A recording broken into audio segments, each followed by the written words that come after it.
Welcome back to The Devil Within, A Season in Hell. Of all the media outlets that have covered the Son of Sam murders over the decades, and there have been tons of documentaries, news stories, jailhouse interviews with Berkowitz, podcast episodes, as well as entire series, Berkowitz had been portrayed on a number of dramatic TV episodes like Mindhunter on Netflix. Perhaps the most well-known is the feature film treatment the story received from none other than iconic New York filmmaker Spike Lee.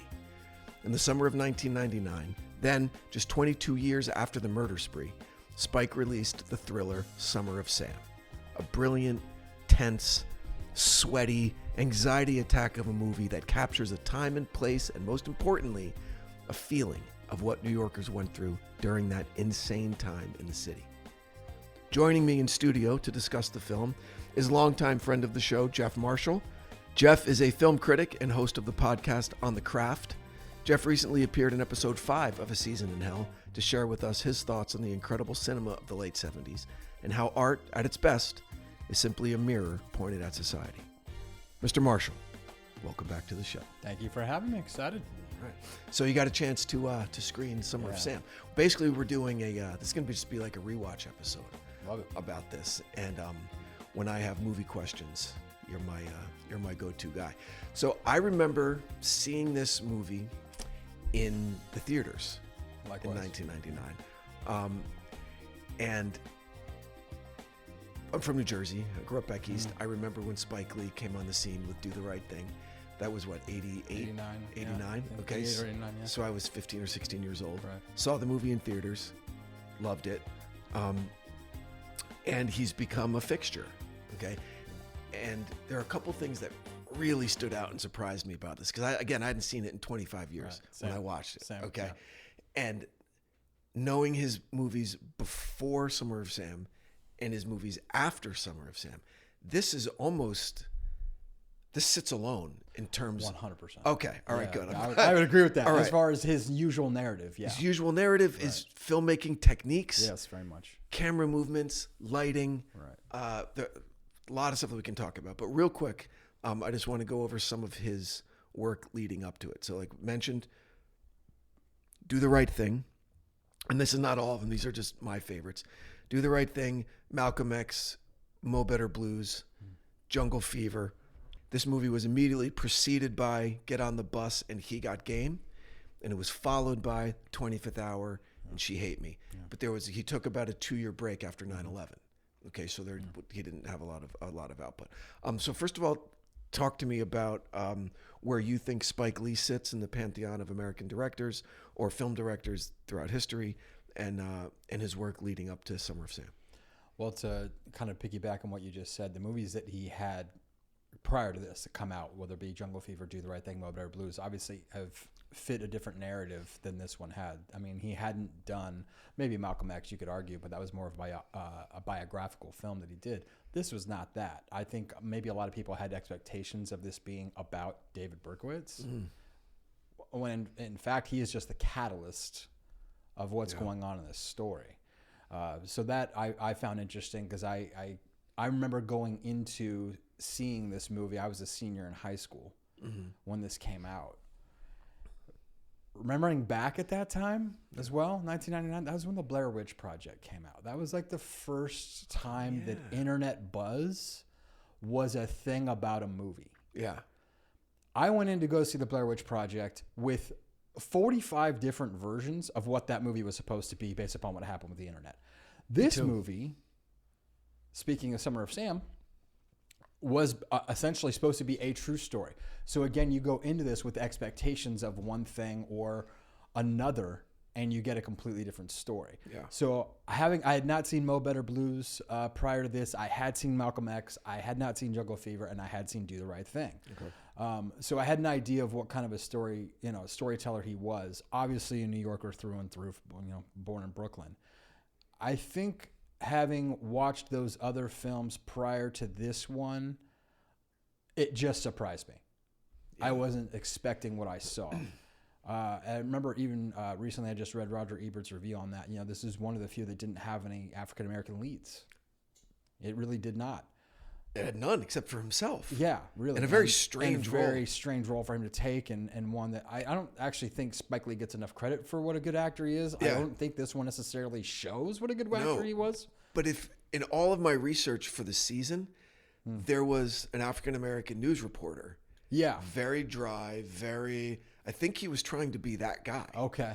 Okay. I wouldn't have seen any of that footage. Yeah, you should see some of that footage because it's weird. Is he doing a spot on, not a parody, but is no, he doing he's a spot on doing impersonation? that. He's doing an Uber version of that guy. Okay. Right. All right. He's doing a very exaggerated version of this African-American reporter that did a ton of excellent coverage of Son of Sam during the day, during the time.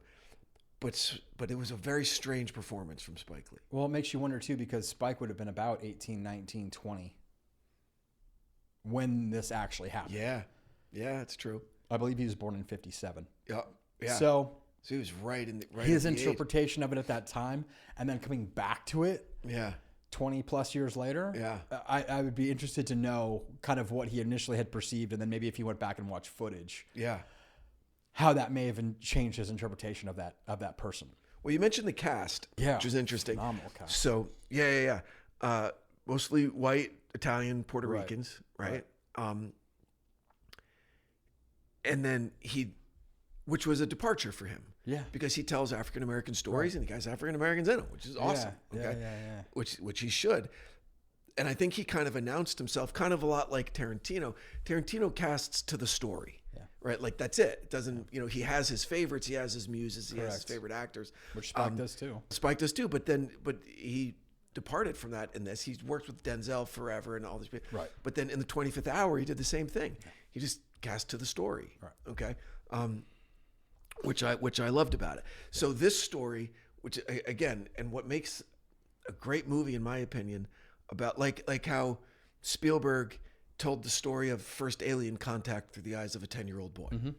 Spike Lee told the Son of Sam story through the lens of a disintegrating marriage because of infidelity. Yeah. Okay. And how uncertain and fear-inducing and anxiety-ridden that is. And then you take those feelings writ large against a city of 8 million people and you can kind of understand it. Like he goes, if you have any idea of what it feels like to be in a struggling relationship that's crumbling and how bad you feel about it and how anxious you feel and how scared you feel, that's a little bit of an idea of how the city felt during the summer. Okay. So I found that really, really interesting. Yeah. I would say that too, the dissection of that, of constantly wondering, is she going to find out? Over here on one end of the spectrum, the other end of the spectrum is tonight my night? Is tonight the night I get caught? One way or the other. Exactly. And you see Leguizamo, we'll talk about the cast in a second, where he's like, he thinks that he's going to be the next victim. He's next on the list for the Son of Sam. And that is just his guilt manifesting. Okay. Right. So it's really, really interesting. It's a great script. I'm sorry. Let's talk the cast. So we mentioned John Leguizamo. Yeah. Okay. Who at the time was the only actor I knew in this film. Yeah. Had Danny Aiello, he was supposed to be in it. Had Danny Aiello been in it, I would have known him based upon Do the Right Thing. Mm-hmm. But I mean, Leguizamo, thanks to Romeo and Juliet, I hadn't seen Pest, but I mean, that was the only actor I knew. Yeah. And yet you look at it now, it's like that's a powerhouse of actors. One of our finest performers out there. Why is he not in the conversation more? I don't know. If you look at that, he's incredible. And you look at his stand-up. And you look at the body of, there is maybe two other people that could do what he's done. I wouldn't even know who they are. I know, but I mean, look at his one-man shows. Look at his work on stage, his live work, his stand-up comedy work, his dramatic work. Name it. I know. And then you see him in like Executive Decision, and he can pull off action too. Absolutely. What is that? I know. He could be dramatic. Look at him in like something like John Wick. Absolutely. His presence. I mean, he's incredible. He's a phenomenal actor, but he also has a look that you can't learn. You can't acquire his look. Yep. The way he speaks, I think it's just he's one of the most unique character actors. But Sea of Love, the Pacino movie, right? Incredible. So good. Yeah. And then we have Mira Sorvino, Oscar winner. Excuse me. Thank you very much. 2 years. Mighty Aphrodite. Yeah. Woody Allen. Yeah. 2 years earlier, something like that. Yeah. Incredible. Again, who just blew me away. Again, at the time, I don't think I appreciated it in '99.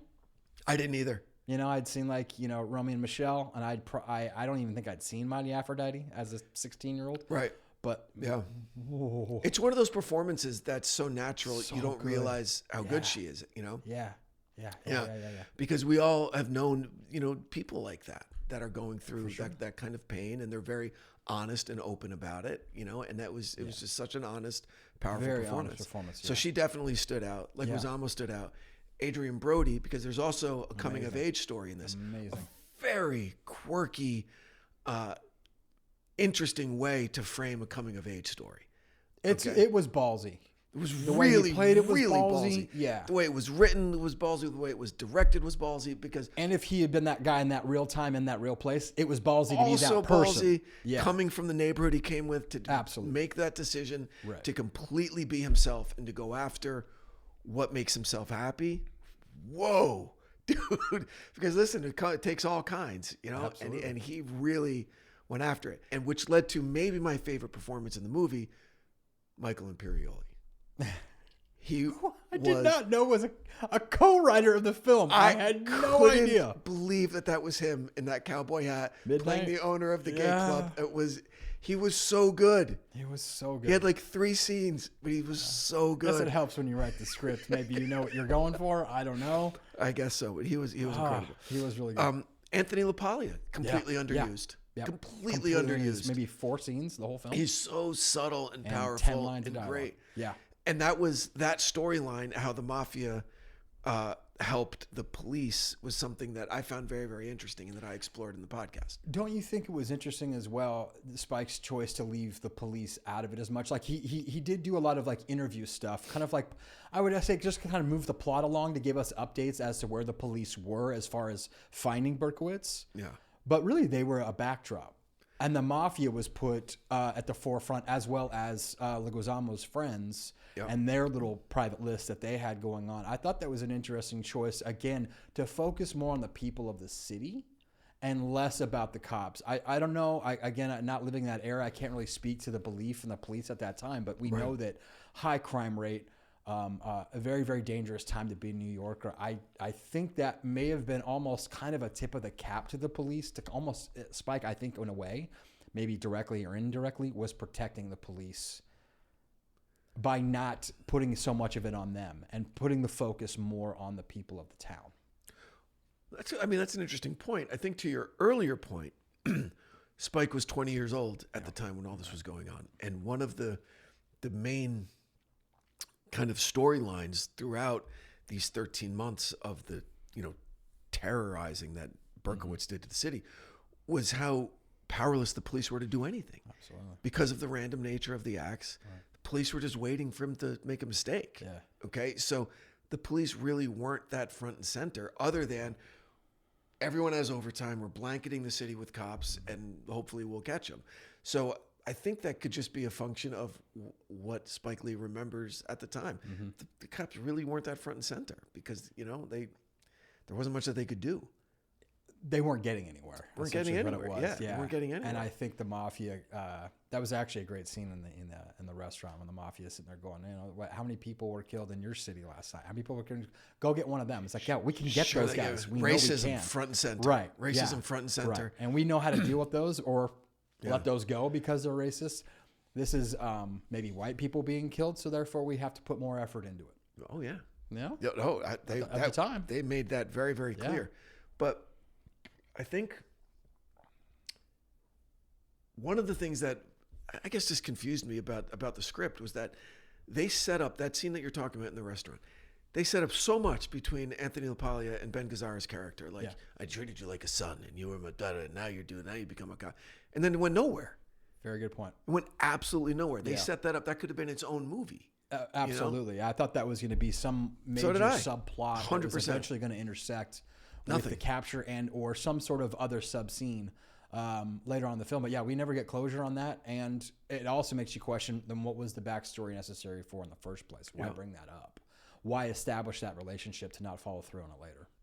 So that's the cast. Who else in the cast? Jennifer Esposito. Yeah. Terrific. Phenomenal. Again, I would say at least at that point, relatively unknown. Yeah. Had done some good things, but not to the level where she ascended to eventually.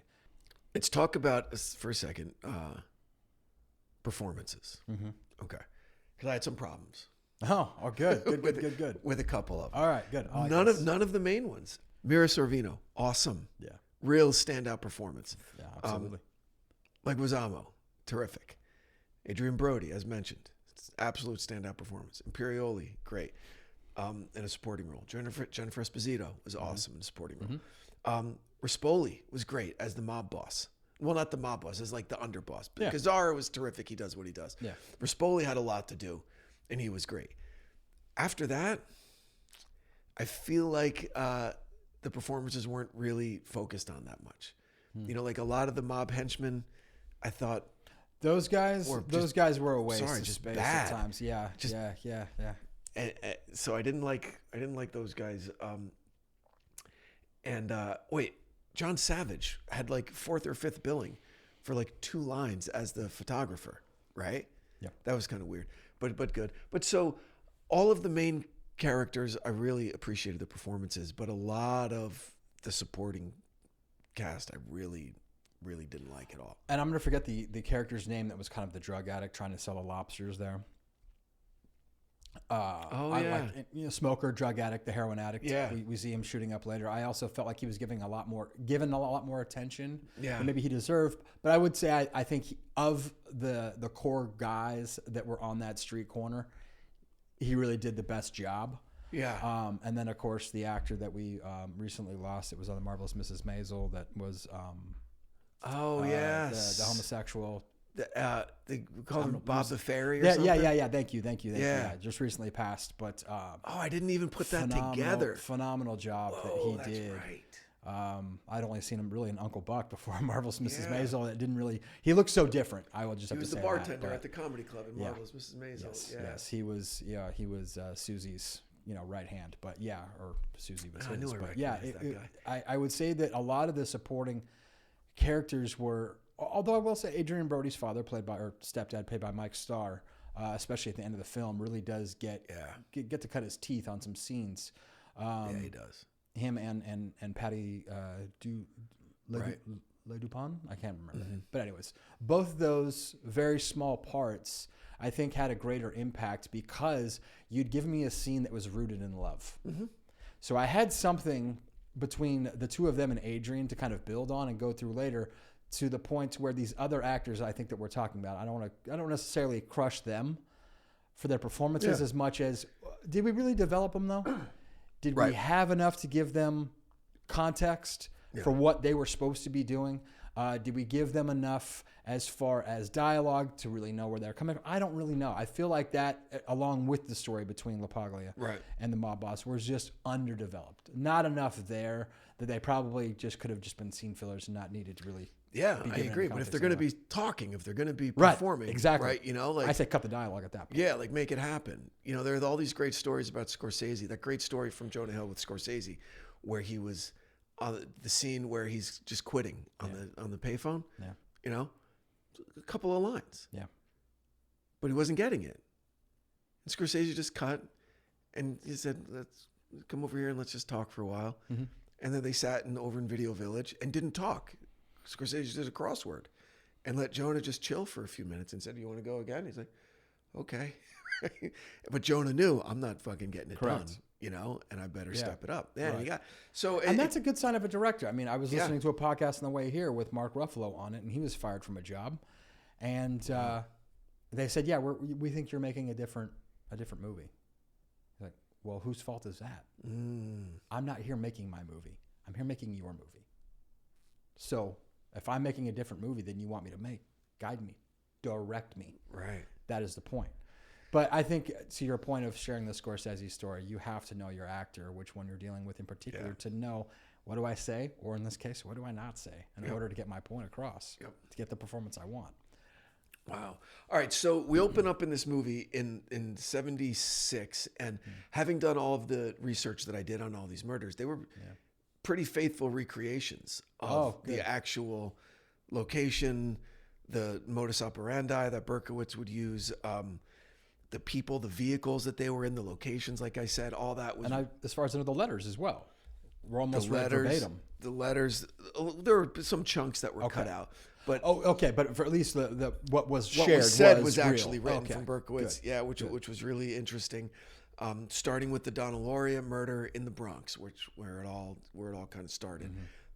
But they showed, the Voskerichian murder, where Virginia was there by herself, put the school book in front of her face. All that was the two girls sitting on the stoop, where he was trying to ask for directions, but just stopped and then started shooting. In front of the nightclub in Queens. So they got all of them, which was really interesting to see that. And really incredibly violent and bloody. Cold-blooded. Oh, gosh. So very well kind of executed there. I wasn't really into Badalucco's performance as Berkowitz. I felt that was kind of forced a little bit. What'd you think about him? I did not care for the apartment stuff. Yeah. Anything outside the apartment I enjoyed, especially when he is arrested. The way he kind of looks around at the crowd, the way he looks in the car, I actually found him to be so compelling as an actor. Yeah. It reminded me very much of, it didn't remind me much of, but I guess you could draw a parallel to George Clooney at the end of Michael Clayton, just kind of riding around in the cab, not saying anything, but making a point. It was a good movie. And phenomenal. But like when I'm looking at Berkowitz and his reaction and taking it all in, that I thought was very telling of where he was mentally. And I thought the stuff that in his apartment, the stuff with the dog, all very forced to try and give us context He's of crazy. why this guy is doing what he's doing. Right. And which I honestly kind of like the mob boss's, henchman, if you want to put it that way. Just not necessary. I didn't need it. It didn't help the story. It didn't help me get him better. And because of the way the movie is, as far as we're not telling his story anyway, I didn't really need it in order to understand him. I don't need to understand Heath Ledger in The Dark Knight. I don't need to know that backstory in order for the stuff later on to pay off. I just don't. I can just chalk up to the fact that this guy was not of a sound state of mind and murdering people, because the story is about the rest of the cast anyway. Oh, and BB Newirth, awesome. Who that again? I'm gonna give you credit for saying Spike always cast to tell a story. I would not have cast her. Yeah. But again, if I'm looking at Spike's point of view, this is a New Yorker who probably sees a lot of theater. BB is known for her theater. Absolutely. And probably saw that and said, I know where to put her. Oh, and she was terrific. And she was spot. And fearless and. Yeah. Let's at least talk about the 4 or 5 main that we've talked about. BB, Mike Starr, Patty. I'm going to say there's about 7 there of the main cast. You couldn't have casted any better. Yep, agreed. All right, so we start with the film focuses on a marriage between John Leguizamo and Mira Sorvino. Mm-hmm. Okay, and Leguizamo is a very, very flawed character. Yeah. And I think they're somewhere in the Bronx up near City Island, which is a very remote part of the Bronx, like really separate from the city. Okay. There's actually a great movie called City Island with Andy Garcia that kind of focuses on that part of the city. I didn't know that. Okay. Yeah. But so they're really up and kind of out of the way, but also very New York, very Bronx, very outer boroughs. Exactly what you would think. Yankee fans, New Yorkers to the core, heavy Italian and very ethnically kind of mixed demographics up there. So it's John Leguizamo. Plays a Puerto Rican kid married to Mira Sorvino, an Italian girl. And they're both from the same neighborhood, right? They grew up together. They both kind of dated in the neighborhood before they got together, which, I guess might be weird. I don't know. But if you grow up in a small town and stay there, it's bound to happen, right? Yeah. And you learn pretty much right away that Leguizamo struggles with fidelity. Mm-hmm. And that's going to be that kind of story. Okay.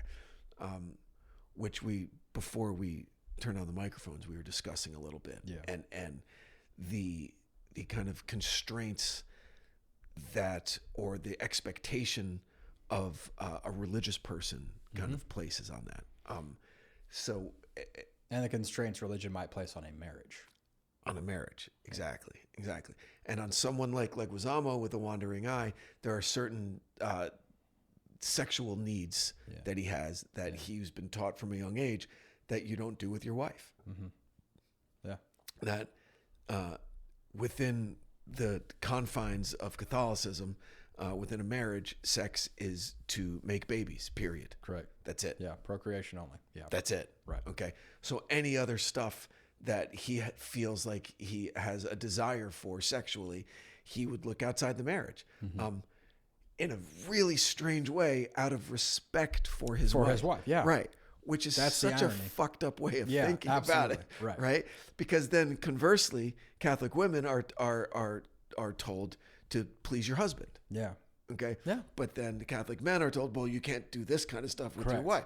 So it's a real kind of self-defeating kind of circular kind of reasoning. Yeah. And Leguizamo struggles with it. Very much so. Mightily. Very much so. Yeah. Yeah. And I think you're right. Speaking about it before we started recording, it's painful in a way to watch that happen because it's so avoidable.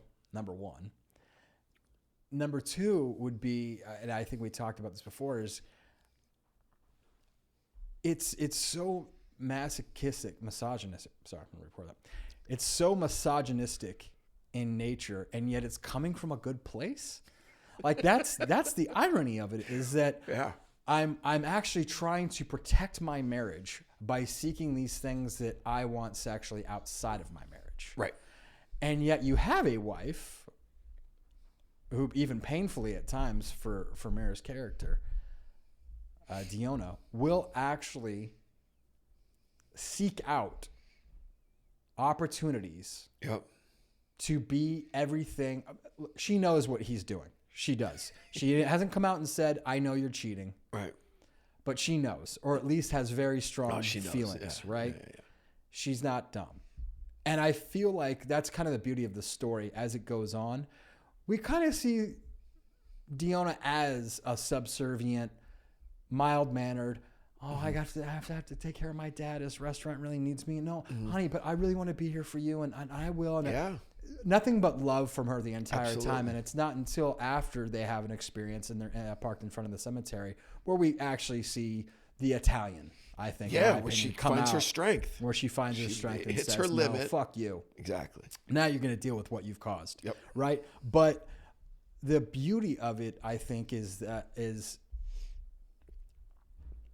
I say the beauty of her character is that even with the knowledge of what her husband is doing outside the marriage, she still has a desire to be the wife that she feels that he deserves. Yeah, she's committed to the marriage. She is committed to the marriage despite, and you can tell, she's blaming herself in a way for him needing to go outside of the marriage. Yep.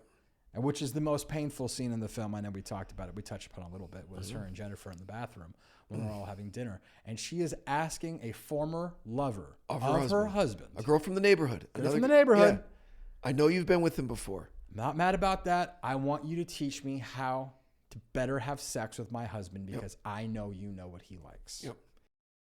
This episode is brought to you by BetterHelp. Happy January. Are you tired yet of all those New Year, New You offers clogging up your feed? I am. But hey, if that gets you motivated, then good for you. Go for it. But what if a whole new you isn't necessary? What if you're pretty stoked about some areas of your life? Maybe that relationship you've been working on is really thriving, or the job you committed to is finally working out. If you're looking to maximize what you're doing right, therapy might be the answer. A good therapist can help you define your strengths, get specific, and avoid the extreme resolutions that are difficult to maintain. BetterHelp is online therapy that adapts to your schedule. After they learn a little bit about you, you'll be matched with a licensed therapist, and you can switch therapists whenever you want for no additional charge. I've been telling my audience for 3 seasons now how I've benefited from therapy my entire adult life. So if you think therapy might be right for you, consider giving BetterHelp a try. Celebrate the progress you've already made. Visit BetterHelp.com/devilwithin today to get 10% off your first month. That's BetterHelp, HELP.com/devilwithin. And she tries to put on that blonde wig. She tries to do some extracurricular sex stuff with him. Different name. And the guilt gets on him. Yes. He goes, let's just do it normal. Right. Let's just do it normal. Right. like it's so strange that guilt of mistreating your wife is stronger than the guilt of cheating on your wife. Yes. It's such an interesting dynamic. And what's crazy about it too, and I maybe this is just where my mind went. Yeah. So take this with a grain of salt. He lasted about 15 seconds with his wife. Sure. Yeah. Yeah. The other 2 scenes that we see with him with other women, no problem lasting. He does not love them. Right. He does not care. Right. He does not care. That's what I chalk it up to. Correct me if I'm wrong. Yeah. You're welcome. That's interesting. You're welcome to give me feedback on that. But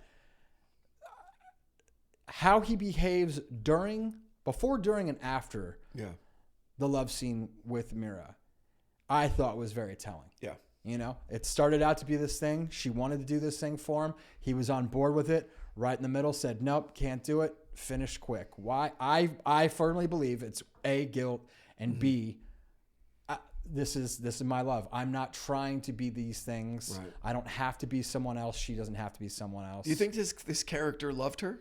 I do. Yeah. I really do believe that he loved her. Yeah, no, I actually bought their love very much. Cool. Agreed. I really bought their love. So his character was a hairdresser. Yeah. Like one of these I know. sexy tight pants hairdressers, right? That just had sex with all of his female clients. Not the job I would have given him either if I was writing that script. I thought that was a But really it makes interesting sense. choice. It makes complete sense. Makes total sense. Who talks to more women than a hairdresser in the 1970s? Total sense. Yeah. Yep. And he loved it, and he did. and he hated himself for it. He absolutely He was did. such the Yeah. picture of Catholic guilt. Yeah, I mean, I'll be honest. I'm not so where No, but it's versed in become Catholicism, like listening to Springsteen songs. He sings about his Catholic guilt, right? Listening to, I mean, it's in the vernacular, right? That Catholicism oftentimes equals guilt. It's strange. It's strange, but it's got to be a very tormenting position to be in. Yes, you would imagine. But it comes back to one of the basic doctrines of Christianity, that we're born in sin, but then we're commanded to be better.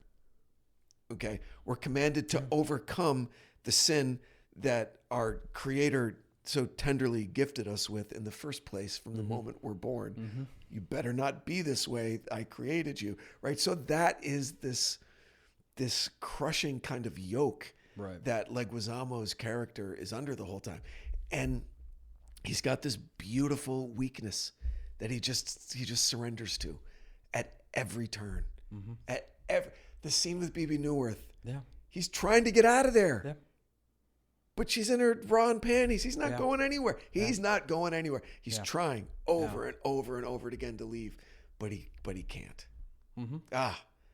And actually, in conjunction with that, I don't know, I always like directing choices, like little things like that. Did Leguizamo have to forget his keys when he got thrown out of the salon? I would love to think that wasn't in the script. I like to think that too. Right? But I want to connect it to your point. He could not leave. Yeah. That's what I think it is. It's like every time I want to leave, I got to go back. There's something pulling me back in. Yeah. You know what I mean? Like, I don't know. Maybe it wasn't a directing choice at all. Maybe it was scripted. Maybe, I don't know. But I like to believe that if it was scripted and it was directed, it's so consistent with character. Yeah. So I do want to point it out because I think it was actually a really good choice. Another thing that I didn't really think about until now, because he was wasted in that scene, that he's doing Quaaludes all the time just to escape from what he's feeling, right? And Quaaludes were everywhere back then. Right. They were the real ones. Yeah. And they fucked you up, right? And man, and Rispoli. So, and I guess Rispoli was a mid-level mob soldier, something like that. Yeah, right. Just we don't really know. Just dealing drugs on the corner. Right. Yeah, yeah. But actually, again, God, that's another character actor I'd like to see more work of, because that guy can really nail comedy when he has to. Well, listen, I know him he's intimidating. I know him from Rounders. Yeah. He was Grandma in Rounders. He was great. I know him as the bartender from Invincible. Yes, he is. Right. And then he can do While You Were Sleeping, and he can be like the little quirky neighbor Italian and then guy. the Sopranos work. Yeah, Sopranos. You know, small part in Kick-Ass too. Yeah. So again, he's funny in that. He's terrific. He's been around a long time. He's really, really terrific. All right, Yes. so that's the main storyline. Is that marriage? Then I think a more interesting storyline is the Adrian Brody character, and this was really Brody's kind of coming out party. Well, and I read originally it was his film. He was the main character. Leguizamo was supporting. And so that's a couple times that happened to Brody. Because you remember, he was supposed to be the lead in The Thin Red Line. Oh, I didn't know about that. And he went down to almost barely in the movie. Yeah. But that's how, Terrence Malick works. It's a very, very, sometimes it's exactly what he shoots. Sometimes it's entirely different, right? And he basically gave the movie to Jim Caviezel. And I think that probably happens more often than you think. I mean, I'm sure as a writer, and you can speak to this, you see it on the page one way, you have it in your head one way when you get to set, and then an actor comes in and you say, well, shit, I didn't see that as a potential. I didn't know it was going there. And then Leguizamo, at least from what I read, with his ability to improv, really caught Spike Lee off guard and said, I got to give him more screen time. See, that's interesting because, okay, I can understand the incredible and incredibly interesting and quirky and cool storyline that Brody's character had, why that would be an A story in a movie. I get it. But then the way that they treated the Leguizamo character, how his fear of being discovered as a cheater represented everybody in the city's fear of, am I next, of the Son of Sam, that would make more sense in this story to be the A storyline.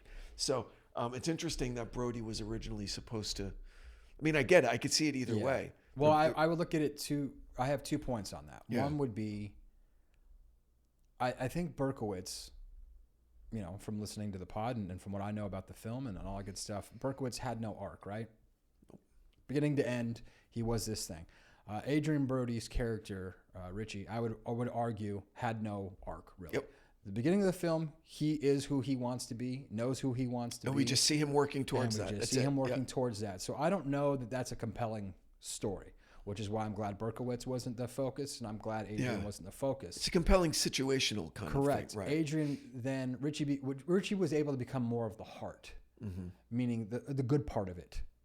He really was. Yeah, 100%. He was able to be more of a, more of a love character. He was an innocent. He was an innocent by far.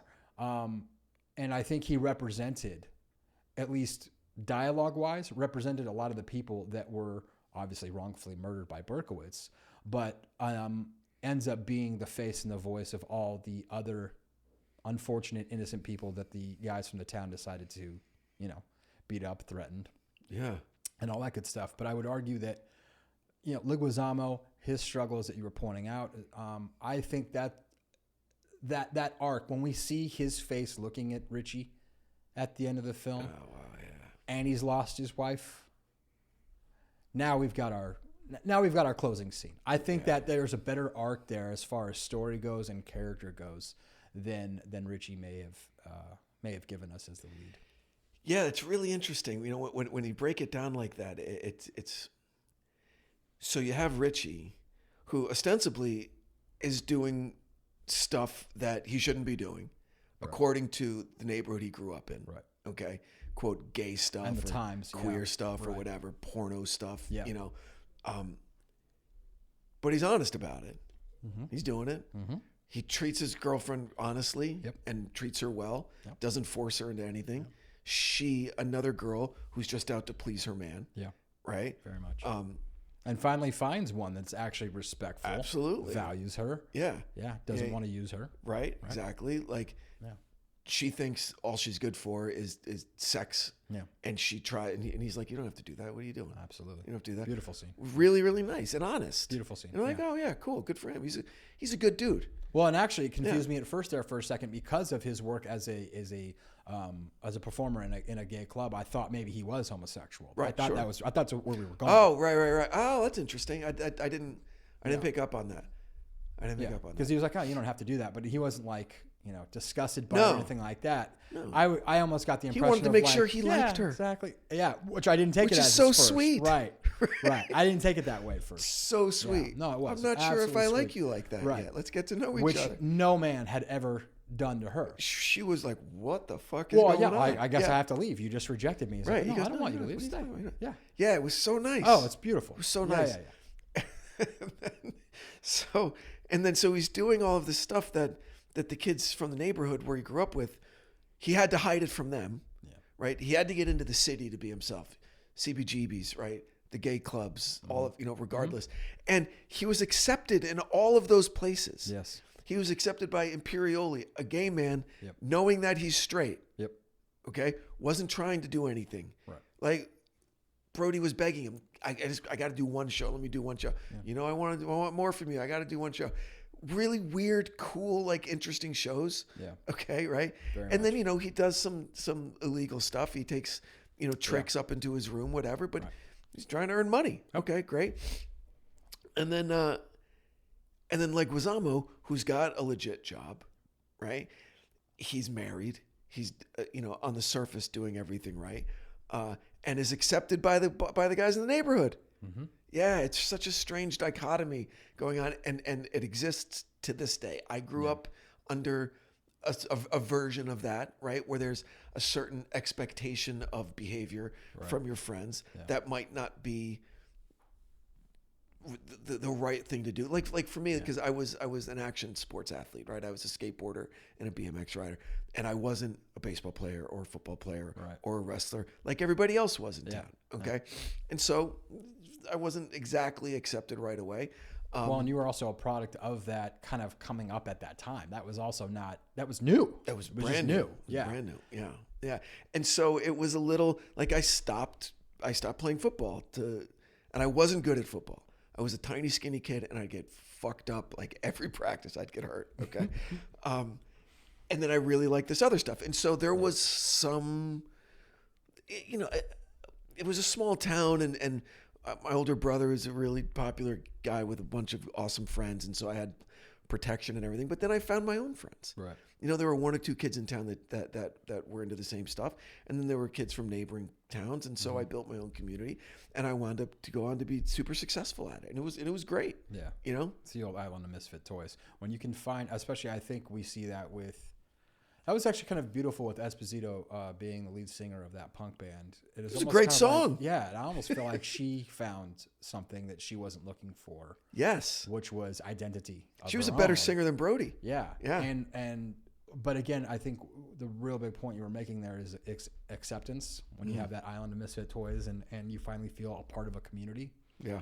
Which, I felt at least my senior year when I finally decided to take theater and I was around other theater kids that liked performing. That was just, it's okay in this classroom to be a certain way. Yeah. That's so, especially when it's so outside the norm of what you grow up with and what everyone around you is telling you should be. That's got to be an amazing feeling. It is. And you're right. Seeing them on stage at CBGB's playing that song that they obviously wrote and that they're proud of was great. And she seemed, her character seemed free. Yep. And they were accepted by strangers. They were accepted by straight. But that was their people. Absolutely. It was their people. And so you see when other members of their group, from their neighborhood, and it happened twice, Leguizamo and Mira Sorvino didn't even make it inside the club. Yeah. They pulled up and then they fucking left. Right. And then the Italians show up and they go in there and they're fucking disgusted. Yep. Okay. And then they leave. Okay. But then here's Brody and Esposito, right? From the same fucking block in the Bronx. And they are embraced by that community. Okay. So. And they want to be a part of that community. They want to be a part of it. They want to immerse themselves in the community and they feel accepted there. And so what happens when Brody, in the third act of the film, leaves that community and comes, quote, home, he almost gets fucking killed. Yeah. Okay. So that's the third kind of plot line from it is the Italians trying to find the son of Sam, trying to do it themselves, protect their neighborhood. They go to torches and fucking pitchforks, dude, right? Yeah. Great mob justice. Yeah. Mob justice, which never fucking goes well. Okay. No. They have their list of people with no investigative acumen at all. Like, it's got to be this guy. They think it's a priest. They think it's this. They think it's Jackson. that. Right? Reggie Jackson, because he's number 44. And so they land on Richie. Yeah. On one of their own. Yeah. Because he's different. Yeah. Right? Because he wears a dog collar. Because they're just looking for any excuse. But really to get but he's a kid that they're like blood brothers almost. Like, they grew up together. Leguizamo and him, but I didn't get that impression from the other characters. Did you? Yes, I did. And this is something that Imperioli and Spike did really, really well with the script. Okay. People that aren't one of them, right? That one of us kind of a thing, right? Yeah. Can't talk to Rispoli in any kind of disrespectful way, or you'll get fucking smacked. Yeah. You'll get beat up on the street or whatever. Yeah. Okay. Richie could tell him, go fuck off, fuck you, get out of here, get out of here. Yeah. So could Richie. Richie could talk to him like that. And Rispoli's like, hey, come on, whoa, come on, right? There's so much leeway with disrespectful talk because it's like brother to brother. Yeah. Okay. So Richie was 100% one of them. Okay. At one point, yeah. At one point, exactly. And so how great the fear and anxiety must have been for them to turn on one of their own like that, right? Like, that only comes from a mob kind of mentality. Yeah. If you take Rispoli's character by himself, 100% you could talk him out of it. 100%. Take any one of his henchmen, any of those other three guys, even Bob the Fairy, take him by himself. Mm-hmm. It's not fucking Richie. But you get all of them together, egging each other on, go, we got to get this fucking guy. We got to get him. He's this, he's that. They even turned fucking Leguizamo. Which I think, yeah. I think turning Leguizamo, that's what he says. We need him. We need you to lure him out. Yeah, right. We need him lured out. You really don't. You could have gone into it. I mean, they went into the club to find him. They could have continued to find him. I think they really wanted Leguizamo's character to almost to validate what they wanted to do. 100%. Because to your point, he was accepted at one point. They're kind of turning on one of their own. My point is that I feel like they just were looking for an excuse to kick the ever-living shit out of him because they didn't like what he had become. It's like, no. So sad. It is. Oh, it's heartbreaking. Because we want you to be this thing over here that you used to be. And that we missed can that accept, guy. And we missed that guy. Yeah. And you betrayed us by becoming this person. It could even be more of like, you hear these awful fucking stories of dudes that find out that a good friend they grew up with is gay. And they're like, does that mean I'm fucking gay? Right? Like, they look at Richie and like, that happened to you. Could that happen to me? I'm going to beat it out of you because I'm afraid. And that mentality at that time, yeah. 100%. Yeah.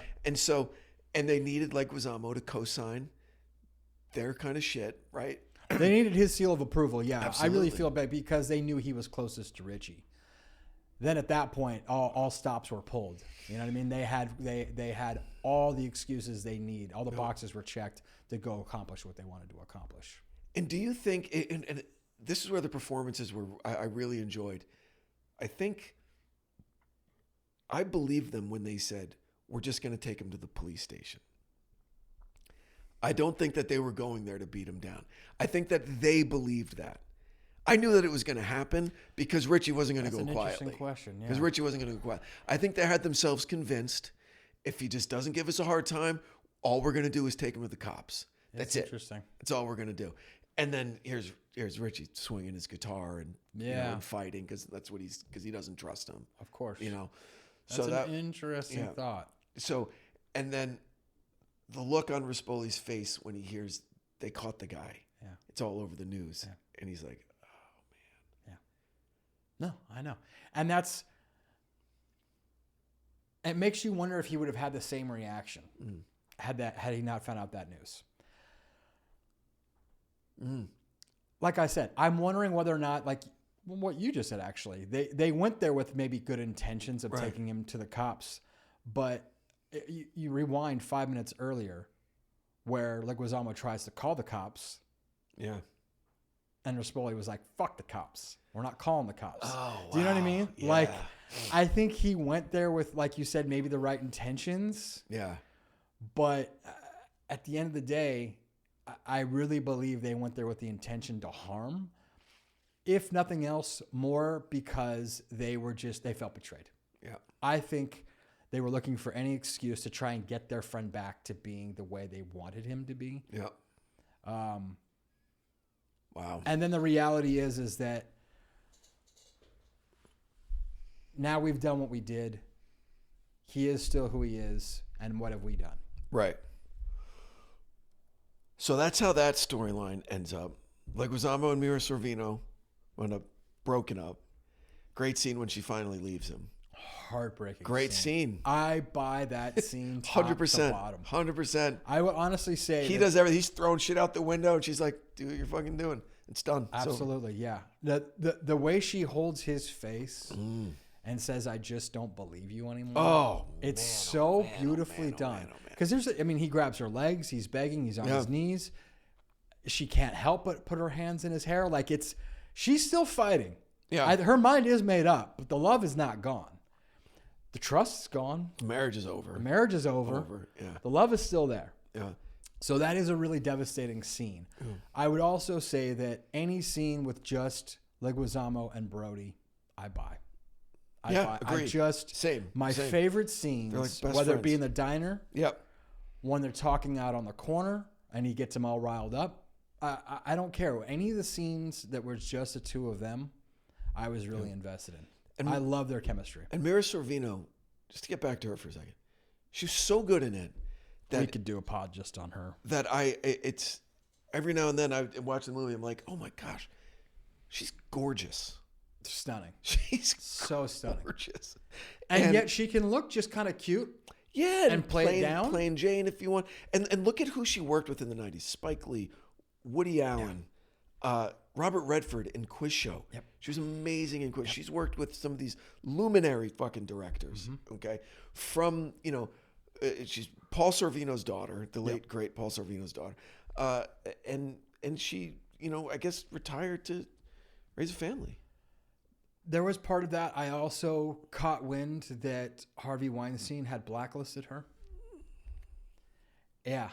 And so, wow. Because I can't remember off the top of my head if he had any involvement with Mighty Aphrodite, but I had read that was someone that he had blacklisted and spread rumors about, that she was a problem on set, couldn't show up on time, unprofessional, this or that, and tanked her career. Wow, fucking brutal. Yeah. Well, let's talk real quick about Spike Lee and how he directed this, because not for nothing, but if you just look at, there's 7 or 8 times in the movie where I could cut out a 3 or 4 second scene and show it to a film student and they would think it was a Scorsese movie. I'm so glad you mentioned that. With lighting, especially with camera movement and with lighting. Bright spotlights, completely washed out in some time. And I'm like, and he never did that before. Spike Lee was known for like characters like talking to the camera and do the right thing, or with epic, 300-page scripts like Malcolm X, right? Yeah. He wasn't really ever that kind of, I want to say proficient, because he knows exactly where to put the camera and all that. Yeah, but Scorsese kind of takes it to a different level with framing and with lighting, with all of that. And it looks like he was really, this was almost like a concept movie. Well, the opening sequence, and I know we talked about this in the episode for The Devil Within, was you just watch the way he pans left to right across Berkowitz's apartment. That's very Taxi Driver, going over the desk of the was it Danny Aiello, right? Yep. Was it hires Bickle? Same kind of thing. Where I'm setting the scene, I'm giving you context of what this life is for this person. Yep. Something that I don't really see a lot in Spike Lee films. But you could have said, Scorsese shot this. I would have believed you. I would have, same. The graininess of the film. Yes. Loved that. Because he could have shot it, he could have shot that digitally. Chose obviously for the right reasons, many right reasons not to. But that had a Goodfellas Taxi Driver feel to it, 100%. Yeah, and he wasn't afraid to show. I mean, Scorsese obviously loves New York, but he shows us a terrible New York, right? All the time, an honest, terrible version of New York. It's not like some Nora Ephron, New York's beautiful and everyone falls in love, New York. Correct. Which is also necessary and fun in movies, right? Spike Lee also shows, I mean, look, Do the Right Thing, right? Yeah. He showed like basically a race war in Brooklyn. Very painful. Right? Yeah. Super painful. But showing it this way, just with, again, with camera movement and with really extreme lighting choices that worked so well for the movie, but seemed to be a page right out of Scorsese's playbook. Yeah, and I get the impression you're not attacking Spike for that. I'm not. No, either, I love it. If you're gonna rip off from the best, right? No, I would love to think that he got there organically. I would love to think that you can't help but shoot New York at that time any other way. Yeah. Do you know what I mean? Yeah. I actually found myself. I watched the film twice before we had our conversation today, and I found myself really studying the beach scene. So it's Adrian and John on a beach after Adrian's just smacked himself in the head with a glass. Yep.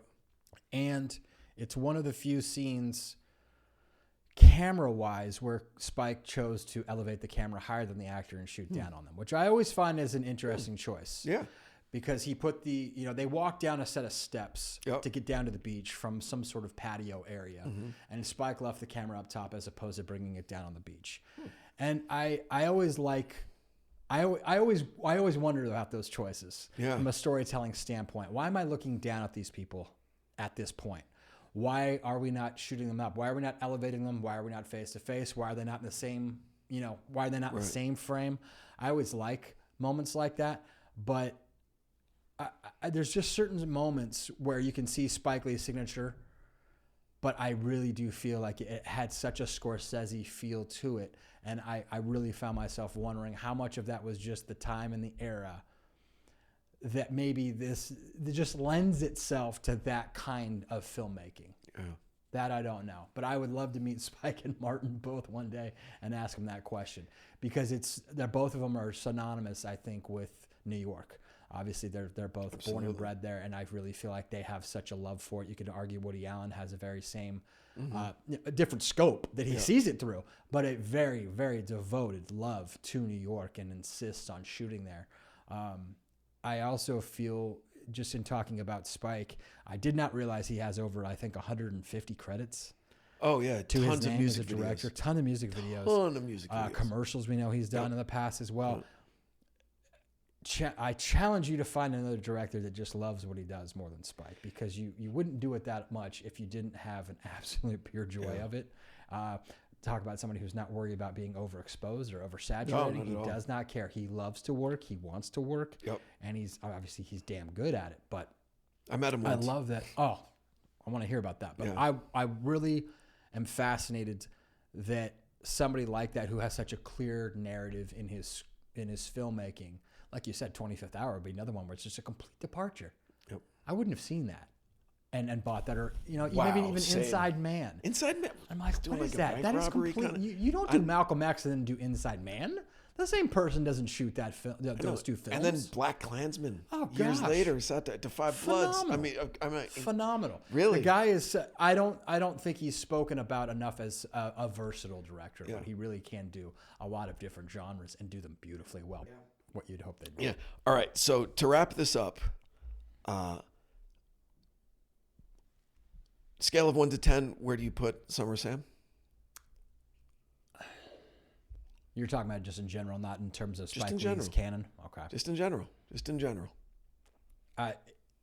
Below 5, you don't recommend. Above 5, you do. Yeah. No, it's between a 7 and an 8. Okay, I would agree. Me. Yeah, I would agree. I really feel like it's one thing I probably could have used a little bit more of. I would have liked a little bit more music of the time. That's interesting. A little bit more, not much. Yep. I don't need. And I love the lack of score. I liked that. I just would have liked a little bit more. I would say, because again I saw it in '99 and then rewatching it, I kind of forget at times it's in the '70s. It's not so you see some of the clothes and the cars. And you're kind of like, see, you know what? Use it a little bit. That didn't get in my mind because I'm so in that era still from all the work and on you the lived podcast. There. Yeah, and you lived there, and I did not live during that time, and I also did not live in that area. I grew up in California, so it just has a different look to me. And so that would have been nice. But other than that, I mean, I don't think you're gonna find better performances than that. I think the performances were fantastic. It was a good script. I like the angle of not making Berkowitz the main character, but more of a catalyst. And again, having not lived through this, I feel like it was a really good way of sharing what happened during that time, or what neighborhoods might have been like at that time and what the people were like. Yeah. So yeah, between a 7 and an 8 for sure. Cool. I would recommend it also. Yeah. All right. Rapid fire questions to end. Okay, go for it. Don't think about it. Just All right. answer. Yeah, hit me. Art museum or history museum? Art museum. Passenger in a car or driver in a car? Driver. Beer or wine? Beer. Summer or winter? Winter. DC or Marvel? Marvel. Tattoos or piercings? Piercings. Godfather or Goodfellas? Godfather. Dogs or cats? Dogs. Food truck or restaurant? We're on restaurant. Chocolate or vanilla? Chocolate or vanilla? Chocolate, yeah. Rock, paper, scissors. What do you throw first? Paper, usually. That's a good one. Where do you land on the Kennedy assassination? TBD. Honestly, yeah. No, I've been there. I've been to that spot. So have I. I've stood on the X's. Same, next to the X's. in the middle of the street. Yeah. I mean, if Okay. greatest shot of all time, if that was. I mean, I don't mean that. How about I'm Roswell? not glorifying it, but I buy Roswell. Okay. I buy Roswell. Are we alone in the universe? No. Picasso or Van Gogh? Picasso. Warhol or Basquiat? Oh, I like Warhol. Okay. Tupac or Biggie? Tupac. Tiger or Phil? Tiger. All right, last one. Best pizza in LA? Best pizza in LA. Oh God, you're talking to a Californian. I'm the last person. All that right, should so rate maybe pizza. you should know. Oh, I shouldn't rate pizza at all. I went to New York and I was like, oh geez, give me more of this. That's the best answer. Okay. Okay, I'm gonna say that. Best pizza in LA is in New York. Yeah, okay. Best pizza in LA is out of LAX. Take a first flight down to Manhattan and get yourself a slice. Otherwise, you can give me Papa John's and I'm probably gonna be okay with that. All right. Well, Jeff Marshall, thank you again for showing up with us. Tell people where they can Thank you. find you and hear more of you. The podcast is On the Craft. It's heavily based around film, but covers all various art forms, at least the 7 by definition, and the ones that aren't. We talk to chefs, we talk to landscape designers, we talk to teachers, so whatever your craft might be. But yeah, thanks for having me on the show. Excellent. For anybody out there, go look up Jeff Marshall On the Craft. Hope you enjoyed this bonus episode of A Season in Hell. We'll catch up with you next time. You can find us on all of your socials at The Devil Within Pod, and you can listen to the podcast wherever you get your podcasts. See you next time. Stay safe out there. The Devil Within, A Season in Hell, is a Cloud 10 Media production, recorded live at Bel Air Studios in Los Angeles, California. Written and produced by Branden Morgan. Executive produced by Sim Sarna. Our post-production supervisor is Bruce Whitkin, who also provided original music for this episode. For The Devil Within, I'm your host, Branden Morgan.